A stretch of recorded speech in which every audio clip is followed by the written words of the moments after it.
Welcome. In this video, I'll show you how to uninstall the Okta Verify. Alright, so first up, we'll need to do some things, okay? We'll have to remove Okta Verify on our account.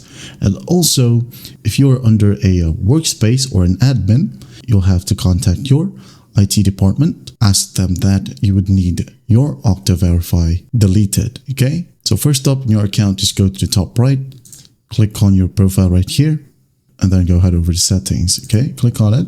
If you are the ones who set up your Okta Verify, you'll be able to find that under here in security methods, Okta Verify, and here you have your mobile device, okay? So just basically remove it, yes, and then once done, wait for the page to load. As you can see here, it will need you to verify.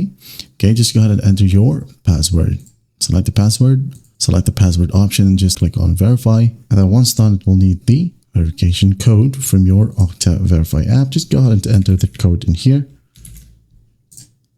And then once that's done, you can now go ahead and open up your phone and delete the Okta Verify app. I know this one is pretty basic for you, so just go ahead and tap and hold on the app.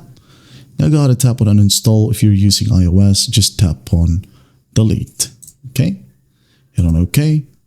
And then once done, you're good to go. And that is how you uninstall Okta Verify. Well, I hope this video helps, and I'll see you in the next one.